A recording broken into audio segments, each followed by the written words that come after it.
Hi, everyone. Thanks for joining us. I'm Vladimir Dutu. And I'm Rena Nine. And President Obama touched down in Orlando, Florida, just a short time ago. He and Vice President Joe Biden will be meeting with families of those killed in last weekend's shooting at Pulse nightclub. You see him there with Senator Marco Rubio coming down the stairs as well. That attack at the Pulse left 49 people dead. They are also expected to meet with survivors and first responders before returning to Washington later this evening. Joining us now is Fran Townsend. She's a former Homeland Security and counterterrorism advisor to President Bush, and CBS News correspondent Jamie Yuccas, who is in Orlando. Fran, let's start with you first. You advised President Bush from 2003 until 2008. These are very difficult times. President Bush had to do this, just like President Obama, during the horrible attack at Virginia Tech. Explain a little bit of how President Bush dealt with that and what we can expect to see from President Obama. There are certain aspects of this, regardless of who the president is, that it's a process you go through to get the president ready. And so no doubt on the plane, they were talking to the president about the victims, the survivors, the first responders, the status of the investigation. They would have updated him and the vice president when they arrived on sort of that part of the investigation. The real sort of heart-wrenching part of it is when the president actually meets with survivors and victims' families. It's carefully orchestrated, right? And so it's one of the few instances where the president moves as opposed to the families moving to him. He will move around a large room, typically alone, so that each victim's family has a moment with the president where they can talk to him about what they want. I will tell you, in my experience, interestingly, they don't really want to talk about the incident that happened itself or the investigation. It's their opportunity to talk to the president about their loved one, if that person's been lost or that person's been hurt. They want to show him pictures. They want him to hold the pictures. They want to be comforted. You know, and in some ways he becomes the comforter in chief. And it's a very emotional thing for, I think, any president or vice president. But an obligation, a responsibility they take quite seriously. Yeah, we're seeing Vice President Joe Biden joining President Obama. As you know, the two travel separately physically to this locale. They're not allowed to travel on the same plane together. Jamie, I want to bring you in. Do we have any sense of what the president and the vice president are expected to do while they're on the ground there? We know that he is going to be meeting with those medical professionals who heroically saved dozens of lives. We also know that he is expected to meet with survivors of the shooting. You may remember a couple of days ago, Patience Carter, the young woman who was held hostage in the restroom with the gunman, she overheard the phone calls to 911 where he said to the operator that he pledged his allegiance to ISIS.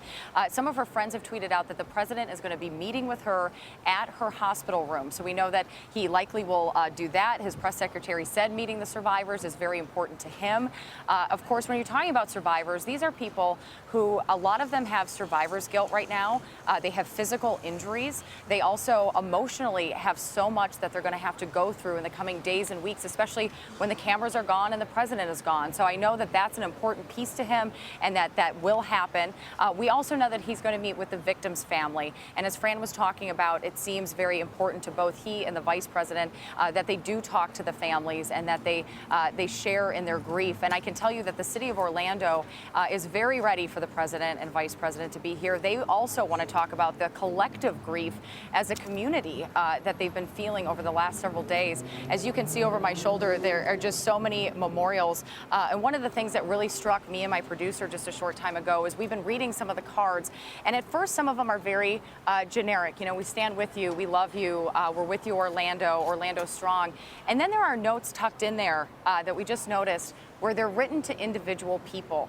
There are so many people in this community who are hurting. So many young people had multiple friends involved in this shooting that were either there, they were hurt, or they were killed. And so there are personal messages saying they're thinking of them or that they're praying for them. So I have to imagine that the victims' families will take the opportunity to talk about some of those personal stories as well.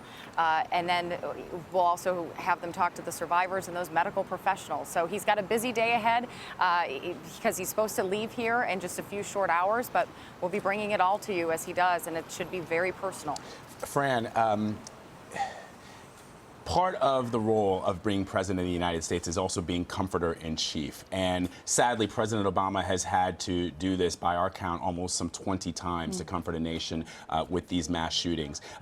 in this particular instance, he's bringing Vice President Biden. Now, Vice President Biden, if there's a comforter-in-chief, which is the official title of President Obama, I would think that most people kind of think as Joe as our comforter-in-chief. And I can see him moving with those folks, as you pointed out, probably hugging, laughing with them, joking with them, and trying to really get at what it is that they want to talk about. That's right, although there is something about the president's presence, right, that is comforting. You're talking to someone who really can make a difference if there's an issue that's important to the victims. They do worry when the press goes away and the cameras are off, feeling a sense of abandonment, that this suddenly, and it happens for them in sort of the blink of an eye. You know, all of a sudden everybody's gone and they're left to deal with the wounds of this tragedy. And so it really is a big deal that both of them are there, that regardless of sort of who's the warmer, cozier person, that both of them, that it was such a big deal and it's such a national issue that they're both there to be part of this healing process. Jamie, I've heard that some of the family members don't actually speak English, that there might be a bit of a language barrier that President Obama and the White House knew going into this they're going to have to deal with. It's fascinating. I feel like this shooting encompasses so much that this White House has been fighting. LGBT rights, the immigration issue, the Hispanic community. He's not just coming there to comfort people, but this is also in many cases encompasses so many things that were important to this White House. How is he going to console this community that's been so shattered by the events of last weekend? It's going to be so tough for both of them, right? I think what you just said is very important. There are more than half of the victims are Puerto Rican. We've been to a number of press conferences where the individuals have spoken both English and Puerto Rican. We know that in Puerto Rico, there are a number of families who are coming into Florida because they still live there. Their family members had come here at this point in time. You know, one of the stories that was really touching that I heard just this morning was that JetBlue and a number of other airlines, Delta and Alaska Airlines, are offering flights from from anywhere if victims' families need to get here. They're offering free flights into here. And one of the JetBlue flight attendants had written a Facebook post about her experience where there was a grandmother on her flight, and everyone on the flight went and wrote a note to that grandmother.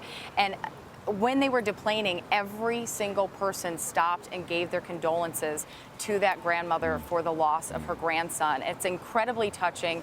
I think everyone is feeling that. And I think with the president and vice president, as you said, not only will there be the political issues, but I think there's just deep sadness. I think regardless of where you're coming from or who you're coming into contact with, you feel the pain. You want to hug people. You want to spread love. I mean, it's kind of an odd situation to be in. You're with people you don't even know, and everyone feels touched by this in some way, because I think for a lot of people, these people were celebrating life. They were out having a good time, which is what so many of us do. Yeah, Jamie, we were in fact showing that that letter, that note on our screen. Fran, before you go, I want to ask you, after President Bush consoled all those family members in Virginia Tech, and I'm trying to get a sense of how it will affect President Obama after today.